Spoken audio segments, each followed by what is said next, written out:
तो नमस्कार स्टूडेंट। पिछली क्लास में हमने डिस्कस किया था पोर्तुगीज कंपनी के बारे में, डच कंपनी के बारे में, डेनिश कंपनी के बारे में, ब्रिटिश कंपनी के बारे में हम डिस्कस कर चुके थे। और आज की क्लास में हम बात करेंगे फ्रेंच कंपनी के बारे में, किस तरीके से फ्रेंच कंपनी की शुरुआत हुई और फ्रेंच कंपनी ने कहाँ पे भारत में अपनी फैक्ट्रियां डाली, और भी जितनी इंफॉर्मेशन है फ्रेंच कंपनी के बारे में वो सभी हम डिस्कस करेंगे। और आप सभी का स्वागत करता हूं मैं हमारे प्लेटफॉर्म प्रशिक्षण क्लासेस के ऊपर।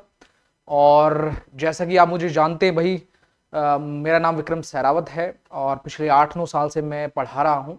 और ऑफलाइन में पहले पढ़ाता था, अभी ऑनलाइन में जो है पिछले इस अड्डा केडी लाइव में मैं पढ़ाता था 2 से 3 साल, और पिछले कई साल से जो है अड्डा 24/7 में आप मेरे साथ जुड़े हुए थे।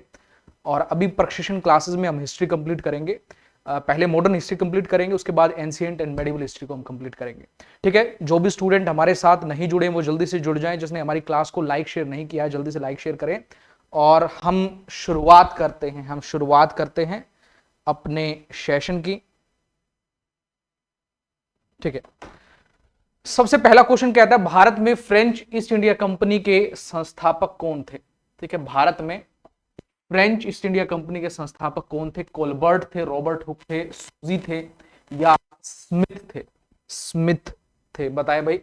भारत में फ्रेंच ईस्ट इंडिया कंपनी के संस्थापक कौन थे? फ्रेंच कंपनी जो है कि अगर हम बात करें तो फ्रेंच कंपनी मोस्टली जो है आप देखेंगे ये स्टेट स्पॉन्सर्ड कंपनी थी। जो फ्रेंच ईस्ट इंडिया कंपनी है, जब भी हम फ्रेंच कंपनी की बात करते हैं तो French company state sponsored company थी, कहीं ना कहीं सरकारी कंपनी जो है हम फ्रेंच कंपनी को कह सकते हैं। और ये कहीं ना कहीं एक नुकसान था। ठीक है, बाकी जो कंपनियां थी जैसे ब्रिटिश कंपनी थी, कहीं ना कहीं ये डिसीजन काफी जल्दी डिसीजन ले सकती थी। सरकारी कंपनी के बारे में आप जानते हैं, सरकारी कंपनी का मामला ढीला डाला होता है।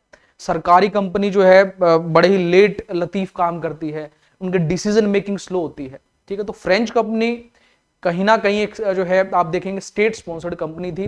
फ्रांस के राजा थे लुइस 14, फ्रांस के राजा हुए।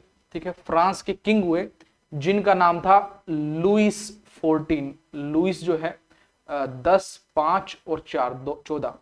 ठीक है, जो फ्रेंच के राजा थे, फ्रेंच जो किंग थे, लुइस 14 के कार्यकाल के अंदर जो है ये कंपनी की स्थापना की गई। और लुइस 14 का एक मंत्री होता था, लुइस 14 का एक मंत्री होता था जिस मंत्री का नाम था कोलबर्ट, और यही जो मंत्री है, यही मंत्री जो है कंपनी की स्थापना के पीछे काफी बड़ा जो है योगदान है इस मंत्री का। ठीक है, तो जब भी बात आती है कि फ्रेंच कंपनी का संस्थापक कौन था, तो यही जो लुइस 14 का मंत्री था जिसका नाम कोलबर्ट था, इसी को फ्रेंच कंपनी का संस्थापक माना जाता है। कोलबर्ट को फ्रेंच कंपनी का संस्थापक माना जाता है। और अगर आपसे ये पूछे कि फ्रेंच ईस्ट इंडिया कंपनी की स्थापना कब हुई, तो कंपनी की स्थापना कब हुई भी?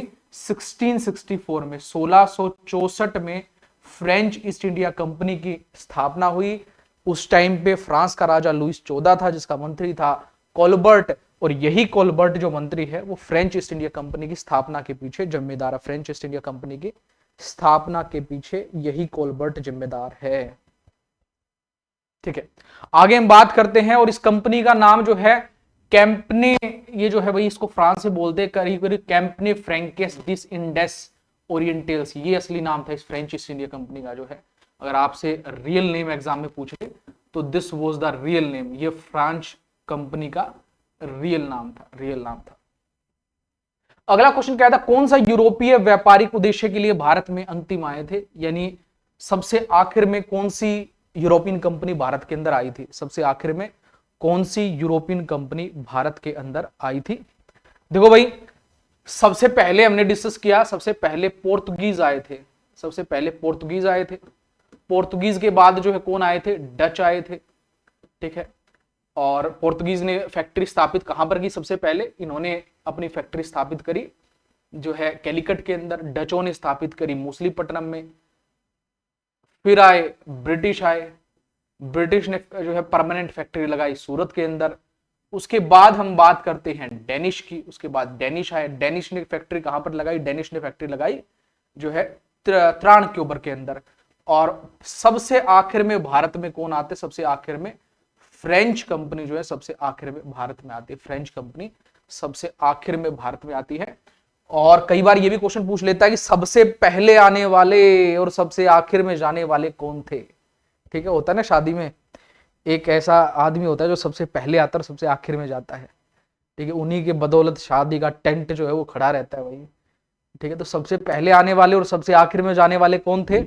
सबसे पहले आने वाले और सबसे आखिर में जाने वाले, यानी first to come and last to go, first to arrive, first to arrive and last to go, last to गो।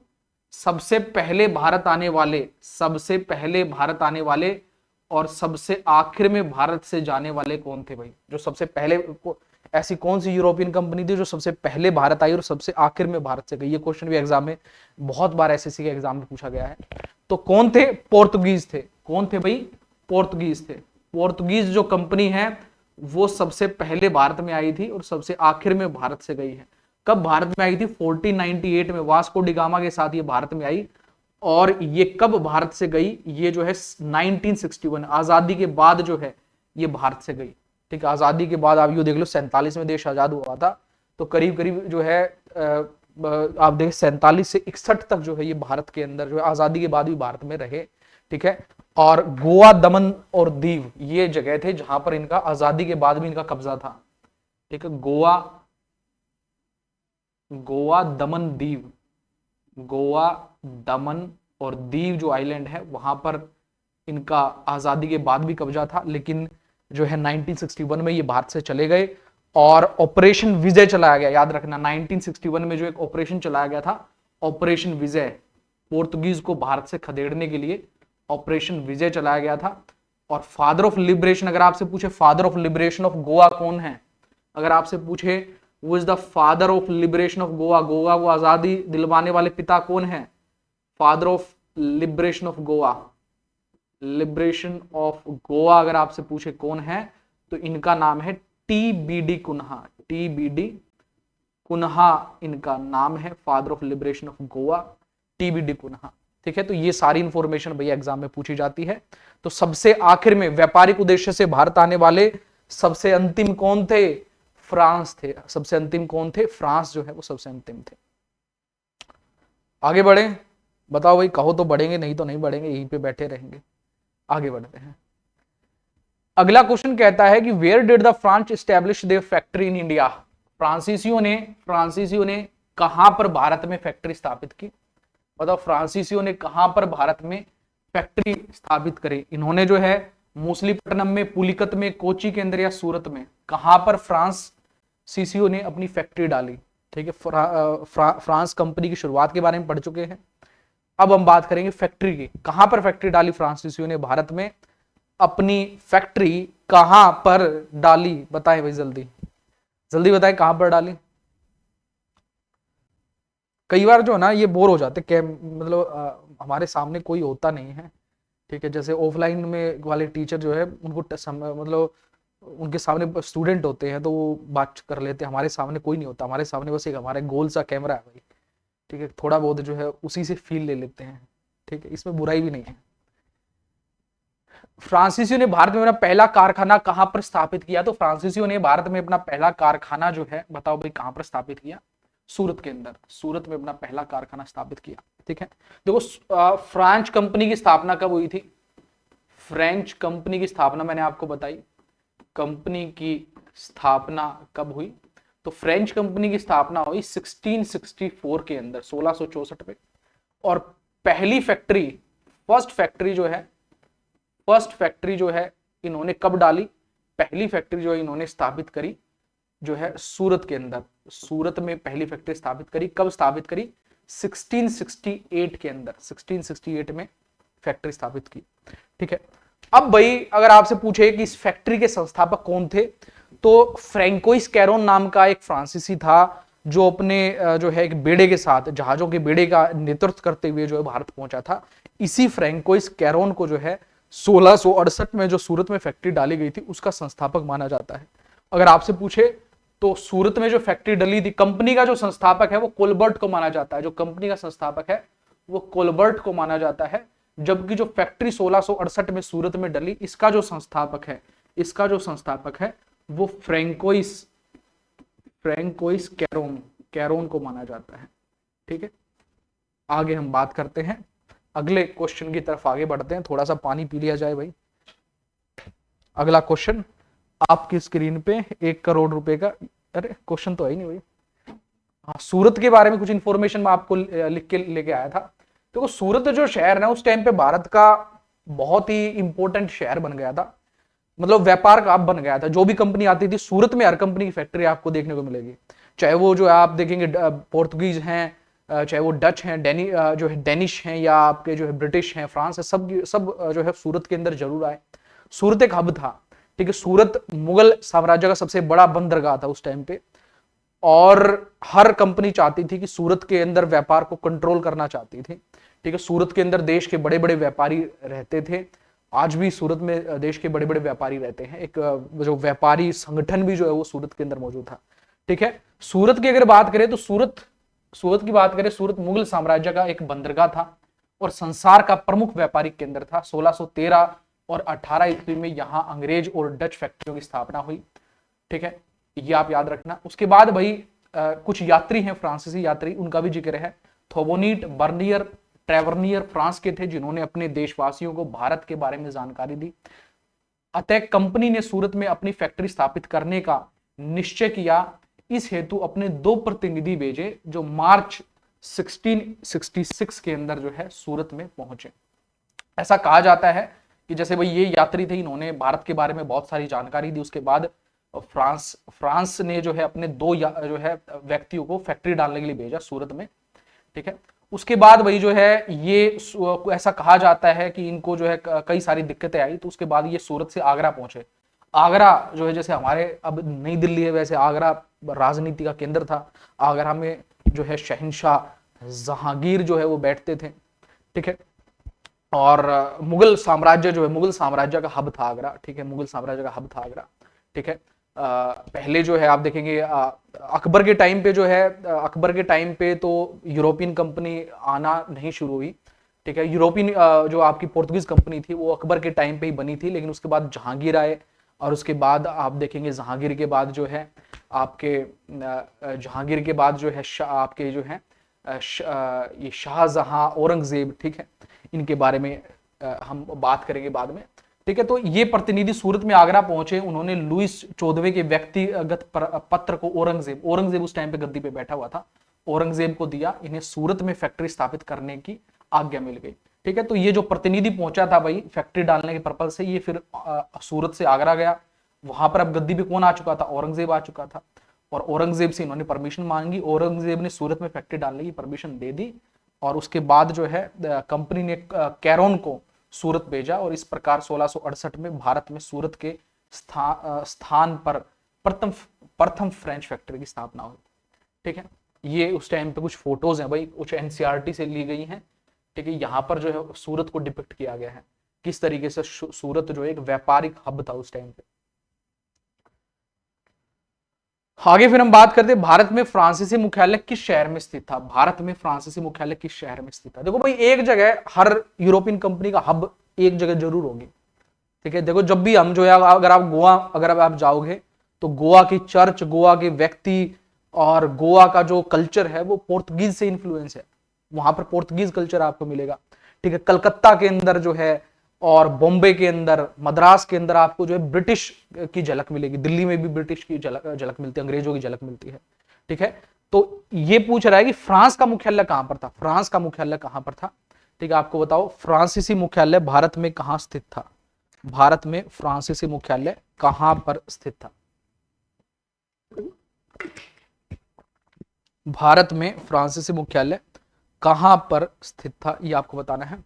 तो भारत में फ्रांसीसी मुख्यालय पौंडीचेरी में स्थित था। पौंडीचेरी में फ्रांसीसी मुख्यालय स्थित था। ठीक है, तो पौंडीचेरी अगर आप जाओगे, देखो पौंडीचेरी जो है हमारी एक यूनियन टेरिटरी है। सरकार ने पौंडीचेरी को स्टेट नहीं बनाया, आज भी पौंडीचेरी यूनियन टेरिटरी है। और पौंडीचेरी की बात करें, एकमात्र ऐसी यूनियन टेरिटरी है, ज्योग्राफी में एक क्वेश्चन आता है कि ऐसी यूनियन टेरिटरी का नाम बताएं जिसमें 4 डिस्ट्रिक्ट हैं और किसी भी डिस्ट्रिक्ट की सीमा किसी से भी नहीं लगती। यानी 4 डिस्ट्रिक्ट है, चारों अलग अलग जगह पे है। ठीक है, क्यों अलग अलग जगह पे चारों डिस्ट्रिक्ट, और उनको क्यों जो है पौंडीचेरी का नाम दिया गया है? ठीक है, उनको क्यों पौंडीचेरी के अंदर कहा? क्योंकि वहां का कल्चर अलग है। ठीक है, वहां का कल्चर अलग है उनको, इसलिए जो है मतलब अलग अलग जगह पे ये 4 डिस्ट्रिक्ट है पौंडीचेरी के, और इनको एक सूत्र में पिरोया गया है। इनको पौंडीचेरी यूनियन टेरिटरी कहा जाता है चारों को, ठीक है।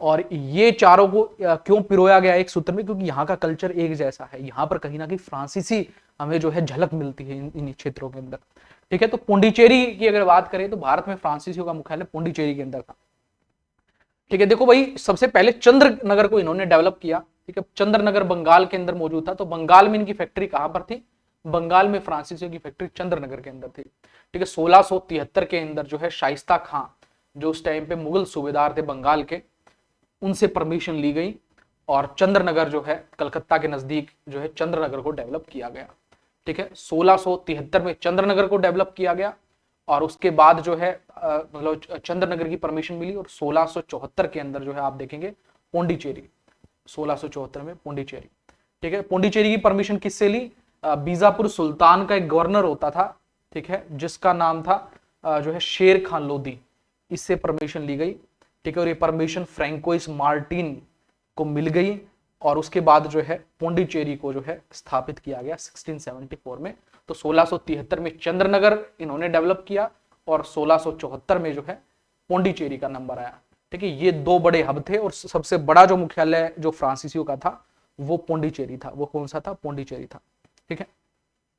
इसके बाद वही जो है, जैसे कि मैंने आपको पहले बताया था कि बंगाल की फैक्ट्री बहुत इंपॉर्टेंट है, ठीक है। यूरोपियन कंपनी की जो बंगाल में फैक्ट्री है उसके बारे में जरूर पूछा जाता है, ठीक है। जब भी बात आती है, देखो जब भी हम पोर्तुगीज की बात करते हैं बंगाल में, केवल बंगाल में, ठीक है, केवल हम बंगाल की बात करते हैं कि बंगाल में फैक्ट्री, बंगाल की के अंदर फैक्ट्री की बात करते हैं। देखो भाई, जब भी हम बात करते हैं पोर्तुगीज की, जब हम पोर्तुगीज की बात करते हैं तो पोर्तुगीज का बंगाल के अंदर फैक्ट्री कहां पर थी भाई, पोर्तुगीज की बंगाल में फैक्ट्री थी हुगली के अंदर, हुगली के अंदर फैक्ट्री थी, ठीक है। जो हब था बंगाल का, जो हब था वो पोर्तुगीज का हुगली में था। फिर हमने डच की बात करी, डच का बंगाल में फैक्ट्री कहां पर थी, डच की बंगाल में फैक्ट्री थी चिनसुरा के अंदर, चिनसुरा के अंदर। उसके बाद हमने बात किया डेनिश के बारे में, उसके बाद हमने बात किया डेनिश कंपनी के बारे में। तो डेनिश का बंगाल में फैक्ट्री कहां पर थी, श्री रामपुर, या जिसे इंग्लिश में हम सीरमपुर कहते हैं, सीरमपुर जिसे हम कहते हैं, या हिंदी में श्री रामपुर हम कहते हैं। उसके बाद हम बात करते हैं, उसके बाद हमने बात किया ब्रिटिश की, ब्रिटिश की। देखो ब्रिटिश ने वैसे तो कई जगह जो है अपनी जो है ट्रेडिंग सेंटर स्टैब्लिश किए, इनको जो है हुगली, पटना, ढाका, कासिम बाजार में भी परमिशन मिली, लेकिन जो इन्होंने हब बनाया वो कलकत्ता को बनाया। जिस शहर का निर्माण किया बंगाल में वो शहर था जो है कलकत्ता,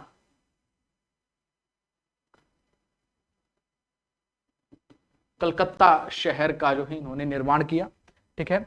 और उसके बाद फिर हमने फ्रेंच की बात की, फ्रेंच का, फ्रांस का जो है जो बंगाल में हब था वो था चंद्रनगर के अंदर। कहां पर, चंद्रनगर के अंदर, चंद्रनगर में बंगाल में इनका हब था, ठीक है। चंद्रनगर की अगर हम बात करें, चंद्रनगर जिसे इसके पूर्व नाम चंद्रनगर और फ्रेंच नाम चंद्रनगर से भी जाना जाता है, भारतीय राज्य पश्चिम बंगाल के हुगली जिले में एक शहर है चंद्रनगर, ठीक है।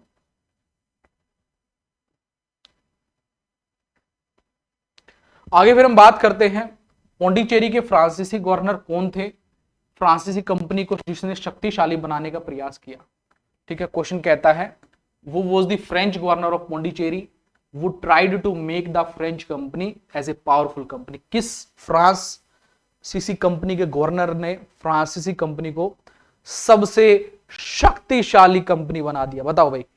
किस फ्रांसीसी किस वो कौन सा फ्रांसीसी कंपनी का गवर्नर था जिसने फ्रांसीसी कंपनी को सबसे शक्तिशाली कंपनी बना दिया, बताएं क्या आंसर होगा, ए बी सी डी, ठीक है। और अब एक ऐसी शख्सियत की बात करेंगे जो भाई जो है खुरापाती दिमाग जिसे हम कहते हैं ना, टेढ़ा दिमाग, ठीक है, खुरापाती दिमाग जिसका था, ठीक है, उसकी हम बात करेंगे। जो सबसे खुरापाती दिमाग जिसका था वो व्यक्ति था ये वाला, ठीक है, जिसका नाम है जोसेफ फ्रैंकोइस डुप्ले, ठीक है। डुप्ले ने भाई ऐसी अपनी जो है शतरंज की चालें खेली, ठीक है। भारत के अंदर आप देखेंगे ऐसी शतरंज की चालें खेली, ठीक है। दो राजाओं को लड़वाया आपस में और उसके बाद जो है लड़वा के एक का साथ दिया, दूसरे को हराया, जिसका साथ दिया उससे फिर बेनिफिट लिए, यानी डिवाइड एंड रूल। ठीक है, डिवाइड एंड रूल का जनक था ये आदमी। ठीक है, आप कहते हैं ना अंग्रेजों ने फूट डालो राज करो की नीति अपनाई, अंग्रेजों ने जरूर अपनाई, लेकिन उसका जनक कौन है? ये डुप्ले है। ठीक है, डुप्ले है, फूट डालो राज करो की नीति का जनक। ठीक है, डुप्ले सबको ले डूबा भाई। देखो भाई 1720 आते आते, ठीक है, 1664 में कंपनी बनी थी और 1720 आते आते जो है ये कंपनी को रिकॉन्स्टिट्यूट किया गया। 1720 में जो फ्रांस कंपनी थी इसको रिकॉन्स्टिट्यूट किया गया, रिकॉन्स्टिट्यूट जो है किया गया। ठीक है, धीरे धीरे जो है ये कंपनी आप देखेंगे कि थोड़ा सा कम एक्टिव हो गई थी। ठीक है, ये कंपनी थोड़ी सी डिक्लाइन होने लगी थी, तो कंपनी को नई एनर्जी देने के लिए एक नया नाम के साथ जो है कंपनी को दोबारा से जो है एक उसके अंदर तरोड़ मरोड़ा गया कंपनी को, उसके अंदर कुछ बदलाव किए गए और 1720 में ये कंपनी बनी परपेचुअल कंपनी ऑफ इंडिया। ठीक है, इसको रिकॉन्स्टिट्यूट करके बना दिया perpetual company of India, perpetual company of India.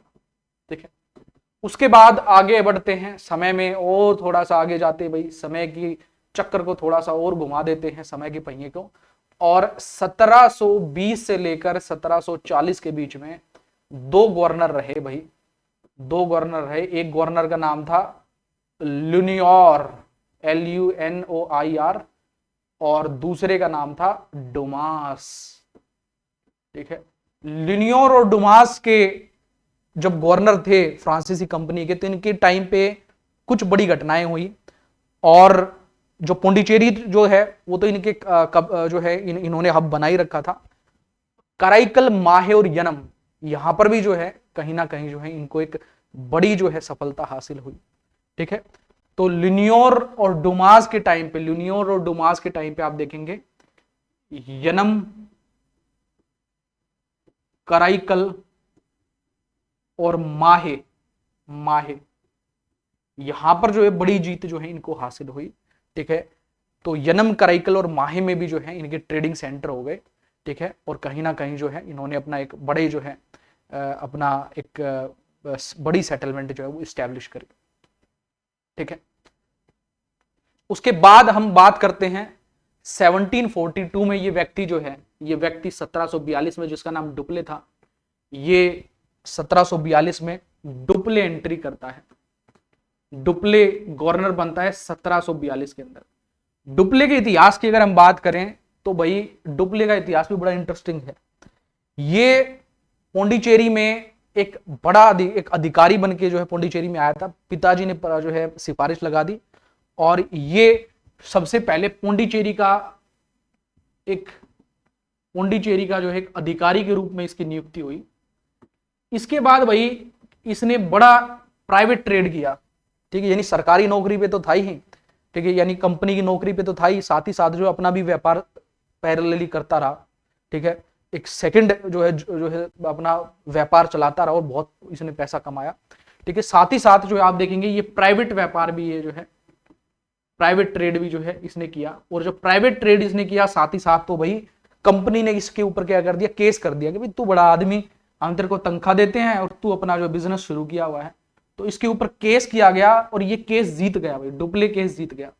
Dupleix जब केस जीता तो डुप्ले को हरजाने के रूप में कंपनी ने पौंडीचेरी का गवर्नर बना दिया। जो पहले पौंडीचेरी का अधिकारी था वो क्या बन गया, उसको पौंडीचेरी का गवर्नर नियुक्त कर दिया गया।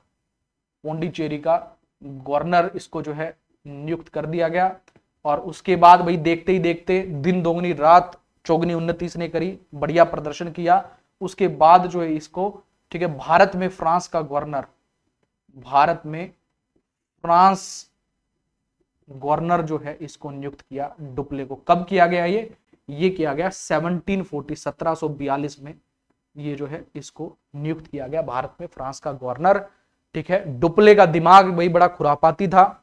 डुप्ले ने जो है दिमाग लगाया भाई, डुप्ले ने देखा कि अपने चारों तरफ जो ऑब्जर्वेशन करें, ठीक है, डुप्ले ने भारत की स्थिति को समझा। डुप्ले ने देखा भाई ये तो इंडिया के जो राजा है, ये तो दो भाई भी आपस में लड़ रहे हैं। ठीक है, वो एक भाई ये चाहता है मुझे गद्दी मिले, दूसरा भाई चाहता है मुझे गद्दी मिले, दो भाई आपस में लड़ रहे हैं, दो पड़ोसी जो है राज्य आपस में लड़ रहे हैं, एक दूसरे को मारना चाहता है, उसकी गद्दी हथियाना चाहता है। तो भाई डुप्ले ने दिमाग लगाया कि भाई ये जो दो भाई लड़ रहे हैं, क्यों ना मैं इनकी लड़ाई के बीच में घुसूं, ठीक है, क्यों ना मैं इनके इंटरनल अफेयर में घुसूं, ठीक है।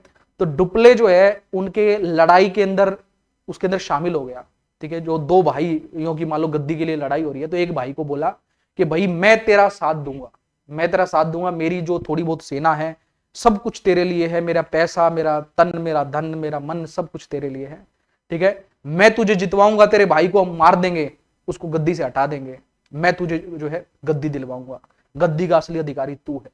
उसके बाद भाई जो है एक भाई का डुप्ले साथ देता था, उसको जितवाता था, दूसरे वाले को जो गद्दी से हटा देता था, ठीक है। अब भाई जिसको डुप्ले ने मदद करी, ठीक है, उसको गद्दी पे बिठवा दिया। अब डुप्ले क्या कहेगा, अब डुप्ले का भाई इतनी देख तेरे लिए मदद करी है, तेरे लिए मैंने अपना सब कुछ न्यौछावर कर दिया, अब तू मुझे बदले में क्या देगा, ठीक है। फिर उससे बेनिफिट लेता था, उससे पैसे लेता था, उससे जो है कोई क्षेत्र ले लेता था। तो ये डिवाइड एंड रूल की जो पॉलिसी थी उसका जनक है, ठीक है। डिवाइड एंड रूल की पॉलिसी को स्थापित किया डुप्ले ने, लेकिन उसका फिर जो है उसको अच्छे तरीके से इंप्लीमेंट किया, बड़े लेवल पे इंप्लीमेंट किया अंग्रेजों ने। आप देखेंगे हिंदू मुस्लिम आज भी एक नहीं है, क्यों एक नहीं है, उस डिवाइड एंड रूल, ठीक है। जो अंग्रेजों ने, जो डुप्ले जिसका जनक है और अंग्रेजों ने जिसको पालन किया, वो पॉलिसी है। तो इसलिए कहा जाता है कभी भी आपकी फैमिली की लड़ाई हो, भाईचारे की लड़ाई हो, दोस्तों की लड़ाई हो, तो थर्ड पर्सन को इंटरफेयर मत करने दो, ठीक है। जो थर्ड पर्सन इंटरफेयर करता है वो आपका स्वाद लेकर ही जाएगा, वो जो है बेनिफिट ही करके जाएगा, वो कोई आपकी मदद नहीं करेगा। तो don't include third person in your personal matter, in your family matter, ठीक है। आपके जो मुद्दे हैं उनमें तीसरे बंदे को ना आने दो, ठीक है। तो भारतीयों ने तीसरे बंदे को आने दिया, ठीक है, और आप देखिए यही हुआ, ठीक है। डुप्ले ने एक दिशा दिखाई और इस दिशा को समझा अंग्रेजों ने, ठीक है, और अंग्रेज उसका फिर फायदा उठाएंगे, ठीक है। तो डिवाइड एंड रूल की पॉलिसी का ये जनक है, फूट डालो एंड राज करो, ठीक है। और यही पॉलिसी डुप्ले ने कहां पर अपनाई, ये जो है डुप्ले ने ये पॉलिसी अपनानी शुरू करी, और यही जो पॉलिसी है, जो डुप्ले की जो नीति है, यही नीति आप देखेंगे आने वाले टाइम में कर्नाटक जो युद्ध हुए, 3 युद्ध हुए कर्नाटक, जिन्हें हम कर्नाटक युद्ध के नाम से जानते हैं, यही पॉलिसी कर्नाटक युद्धों के लिए जिम्मेदार है, ठीक है। ये कर्नाटक युद्ध हुए थे, फ्रांसीसी कंपनी और ब्रिटिश कंपनी के बीच में ये युद्ध हुए थे, और ये युद्ध अब जो है ये जो है फैसला करने के लिए थे कि कौन भारत के अंदर जो है अपनी शक्तियों को बढ़ाएगा, ठीक है। आप देखेंगे कि अब जो है पोर्तुगीज को डचों ने रिप्लेस कर दिया, डचों को जो है धीरे धीरे अंग्रेजों ने रिप्लेस कर दिया। तो अब दो ही बड़ी कंपनियां भारत में बची थी, ठीक है। 18वीं सदी के आते आते दो बड़ी कंपनियां भारत में बची थी, ब्रिटिश कंपनी और फ्रांस कंपनी, ठीक है। फ्रांस कंपनी का एक लौता बड़ा चेहरा था डुप्ले, ठीक है, और ब्रिटिश कंपनी। और आप देखेंगे ये दोनों कंपनी जो है के बीच में कौन जो है भारत के अंदर अपना एक्सपेंशन करेगा, भारत में के व्यापार में एक अधिकार रखेगा, ये डिसाइड किया कर्नाटक के युद्धों ने, ये डिसाइड किया। कर्नाटक के युद्ध में क्या हो रहा है, कर्नाटक के युद्ध में फूट डालो राज करो की नीति इंप्लीमेंट की जा रही है, ठीक है। डुप्ले दो राजाओं की लड़ाई के बीच में घुस रहा है और कह रहा है कि मैं तुम्हारी मदद करूंगा। अंग्रेज क्या कर रहे हैं, अंग्रेज भी जो उन्हीं लड़ाइयों में इंटरफेयर कर रहे हैं, दूसरे वाले की मदद कर रहे हैं, ठीक है। तो इस तरीके से जो है कर्नाटक युद्ध आगे हम पढ़ेंगे, ठीक है। और ये देखिए भाई, ये जो है 4 डिस्ट्रिक्ट है पौंडीचेरी के, कहा जाता है कि चारों डिस्ट्रिक्ट, आप देखेंगे ज्योग्राफी में क्वेश्चन आता है कि ऐसा यूनियन टेरिटरी जिसमें 4 डिस्ट्रिक्ट है लेकिन चारों डिस्ट्रिक्ट अलग अलग क्षेत्रों में है। ये यनम है, ये पौंडीचेरी है, ये कराईकल है और ये माहे। ये वही फ्रांसीसी सेटलमेंट है जो भारत में फ्रेंच सेटलमेंट थी, ये इस तरह का जो निशान है वहां पर फ्रांसीसी सेटलमेंट है। एक फ्रांसीसी सेटलमेंट आपको कहाँ का दिखाई दे रही है, ठीक है, ये आप देखिए, एक तो आपको माहे में नजर आ रही है, माहे में, माहे के अलावा जो है एक श्रीलंका के अंदर थी, ये रही, उसके अलावा कराईकल के अंदर, पौंडीचेरी के अंदर, बंगाल में कहां पर थे, बंगाल में ये चंद्रनगर के अंदर थे, ये रहा चंद्रनगर, ठीक है। और इसके अलावा याद रखना कि इंडियन ओशियन में जो है, इंडियन ओशियन में भी इन्होंने कब्जा कर रखा था 2 टापुओं पे। ये कई बार क्वेश्चन आ जाता है कि इंडियन ओशियन में जो है फ्रांसीसियों का जो है कहां पर जो है फ्रांसीसियों का हब था, रीयूनियन एंड मॉरिशस आइलैंड, इस आइलैंड में इन्होंने कब्जा कर रखा था, reunion and Mauritius, Mauritius island के अंदर, ठीक है। अगले क्वेश्चन की तरफ हम आगे बढ़ते हैं। अगला क्वेश्चन आपकी स्क्रीन पे ये रहा। अगला क्वेश्चन कहता है कि भारत में यूरोपीय लोगों के आगमन के संदर्भ में निम्नलिखित में से किस फ्रांसीसी गवर्नर को भारत भेजा गया था। तो आपको बताना है चारों में से कौन फ्रांसीसी गवर्नर थे जो भारत आए थे। बड़ा आसान क्वेश्चन है, मुश्किल क्वेश्चन नहीं है भाई। इन चारों में कौन फ्रांसीसी गवर्नर थे जो भारत आए थे? आपको बताना है निम्नलिखित में से कौन फ्रांसीसी गवर्नर थे जो भारत आए थे। बताओ भाई क्या आंसर होगा? क्या आंसर होगा? Dupleix. Vasco da Gama Portuguese थे। फ्रांसिस्को डी अल्मीडा जो है वो भी आप देखेंगे पुर्तगाली गवर्नर थे। अल्फांसो डी अल्बुकर्क भी जो पुर्तगाली थे। तो Vasco da gamma third is the right answer, third is the right answer. ठीक है भाई। और इसके बाद आप देखेंगे भाई, इसके बाद आप देखेंगे कि जियो और जीने दो, जियो और जीने दो, ठीक है, ऐसा क्या पॉसिबल है? ठीक है, अब भाई आप देखो अलग अलग कंपनी है, पुर्तगाली कंपनी है, डच कंपनी है, ब्रिटिश कंपनी है, फ्रांस कंपनी है। ये क्यों ना ये व्यापार करने के लिए आई थी, प्रॉफिट कमाने के लिए आई थी। क्यों भाई जो है ये कंपनियां आप देखेंगे धीरे धीरे जो है ये पॉलिटिकल शक्ति बनने लगी। धीरे धीरे इन्होंने जो है कुछ क्षेत्रों पर कब्जा करना शुरू कर दिया। क्यों ये कंपनियां आपस में लड़ाई कर रही हैं? क्यों ये कंपनियां जो है लोकल राजाओं के साथ लड़ाई कर रही है? क्या भाई इनको दिक्कत थी? व्यापारी थे, क्यों ना इन्होंने व्यापार किया, क्यों ना इन्होंने प्रॉफिट कमाया? ठीक है, देखो भाई अब इस चीज को ध्यान से सुनो कि व्यापार करने के लिए आए थे, व्यापार करने के लिए आए थे पुर्तगाली जो है। आप देखेंगे 100 साल तक पुर्तगालियों का भारत के साथ जो व्यापार था उस पर एकाधिकार रहा। ठीक है, उसके बाद डच कंपनी आई, फिर जो आप देखेंगे ब्रिटिश कंपनी आई, फिर डेनिश कंपनी आई, फिर फ्रांस आए। अब कंपटीशन बढ़ गया भाई, अब कंपटीशन बढ़ गया, कंपटीशन बढ़ गया तो भाई क्या हुआ, वही जो सामान जो पहले 100 रुपए का मिलता था अब सब कहने लगे भाई मुझे चाहिए। काली मिर्च जो है, मान लो काली मिर्च पहले 100 रुपए की मिलती थी पुर्तगालियों को, और उसके बाद जो है डच भी आ गए, डेनिश भी आ गए, ब्रिटिश भी आ गए, फ्रांसीसी भी आ गए। सब कहने लगे भाई काली मिर्च तो लिमिटेड थी, सब कहने लगे कि साहब हमें दे दो काली मिर्च, हम जो है काली मिर्च का व्यापार करेंगे, हमें दे दो काली मिर्च, हम काली मिर्च का व्यापार करेंगे। अब वही 100 की काली मिर्च कितने की होगी? धीरे धीरे 500 रुपए की मिलने लगी। ठीक है, तो प्रॉफिट को बढ़ाने के लिए जब जैसे जैसे कंपटीशन बढ़ा तो प्रॉफिट को बढ़ाने के लिए कि भाई हमारा प्रॉफिट कम ना हो, ठीक है, तो कंपनियों ने ये डिसाइड किया कि भाई हम एकाधिकार स्थापित करेंगे। कंपनियों की आपस में लड़ाई होने लगी कि क्यों ना मैं इस कंपनी को पीट के भगा दूं। ठीक है, जिससे क्या हो जाएगा, हमारा एकाधिकार हो जाएगा, हमारा एकाधिकार हो जाएगा। ठीक है, जैसे आज के दिन आप देखो जियो के रेट बढ़ गए, एयरटेल के रेट बढ़ गए, वोडाफोन के रेट बढ़ गए। क्यों बढ़ गए? क्योंकि तीनों एक साथ आ गए, कंपटीशन नहीं रहा। छोटी मोटी कंपनी इन्होंने खत्म कर दी। ठीक है, केवल ये बड़ी कंपनियां रहेगी और उन्होंने हाथ मिला लिए। ठीक है, तो कंपटीशन को किल करने के लिए इन्होंने क्या करना शुरू किया, एक दूसरे के साथ लड़ाई लड़नी शुरू करी कि ठीक है हम इनको मार के भगा देते हैं इस वाली कंपनी को, फिर व्यापार में हमारा एक अधिकार हो जाएगा। लोकल राजा को जो है हम पीट देते हैं, लोकल राजा को पीट के और उससे फिर संधि करवा लेंगे कि भाई काली मिर्च जो है हमें ही मिलनी चाहिए।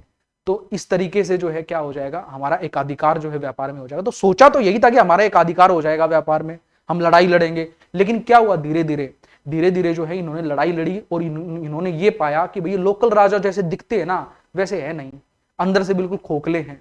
ठीक है, इनके पास जो है उतना दमखम नहीं है जितना हम सोचते हैं। ठीक है, हमारी छोटी सी सेना जो एक डिसिप्लिन सेना है वो इन राजाओं को डिफीट कर सकती है। ठीक है, फिर इनका दिमाग दूसरे तरीके से चलने लगा। पहले ये व्यापार के अंदर एक अधिकार के लिए लड़ते थे और फिर धीरे धीरे आप देखेंगे आने वाले टाइम में इनको जब ये लगा कि भाई जो है ये व्यापार वगैरह तो कुछ नहीं है, जो मोटा जो पैसा आता है वो टैक्स से पैसा आता है, लगान से पैसा आता है। ठीक है, क्यों ना हम क्षेत्रों पर ही कब्जा कर लें और उन एरिया का जो है लगान फिर हमारे पास आएगा, उन एरिया का जो टैक्स है वो हमारे पास आएगा, बिना कुछ करे जो है हमको जो है पैसा मिलेगा। ठीक है, दूसरी तरफ जो है फिर उनका दिमाग घूमने लगा। ठीक है, आप देखेंगे आने वाले टाइम में दो ही बड़ी कंपनियां रह जाएंगी, फ्रांस कंपनी और ब्रिटिश कंपनी। दोनों के बीच में लड़ाइयां होंगी जिसे हम कर्नाटक युद्ध होंगे नाम से जानते हैं। कर्नाटक युद्ध में ब्रिटिश कंपनी की जीत होगी और फिर ब्रिटिश कंपनी जो है भारत में अपना एक्सपेंशन करेगी। जो कंपनी पहले व्यापार के लिए आई थी और फिर जिसने व्यापार के एकाधिकार के लिए लड़ाई लड़ी, और वही कंपनी अब जो है क्या करेगी, वही कंपनी जो है अब जो है टेरिटरीज को जीतने के लिए जो है वो आगे बढ़ेगी। ठीक है, देखो भाई ये कुछ एनसीईआरटी से मैंने लाइन उठाई है जो काफी चीजें जो आपकी क्लियर करेंगे। भारत में उत्पादित अच्छी गुणवत्ता वाले कपास और रेशम का यूरोप में एक बड़ा बाजार था। काली मिर्च, लौंग, इलायची और दालचीनी भी काफी मांग रही। यूरोपीय कंपनियों के बीच प्रतिस्पर्धा ने अनिवार्य रूप से उन कीमतों को बढ़ा दिया जिन पर यह सामान खरीदा जा सकता था।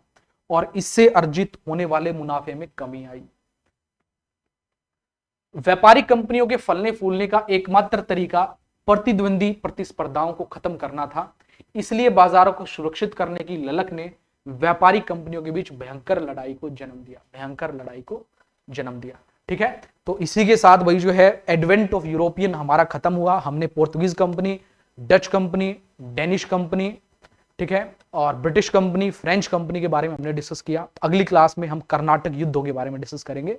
जो कर्नाटक युद्ध होंगे ब्रिटिश कंपनी और फ्रेंच कंपनी के बीच में, जिसमें ब्रिटिश कंपनी की जीत होगी और ब्रिटिश कंपनी जो है भारत के अंदर जो है अपना एक्सपेंशन करेगी। ठीक है, तो आज के सेशन में इतना ही। भाई जिसने हमारी क्लास को लाइक शेयर नहीं किया है, क्लास को लाइक शेयर करें। ये क्लास प्रीमियर के रूप में जो आप देख रहे हैं, लाइव नहीं है, क्योंकि मुझे आज कुछ काम था 5 बजे। ठीक है, क्लास 5 बजे ही होनी चाहिए, इसलिए मैंने ये क्लास थोड़ी सी पहले रिकॉर्ड कर दी है।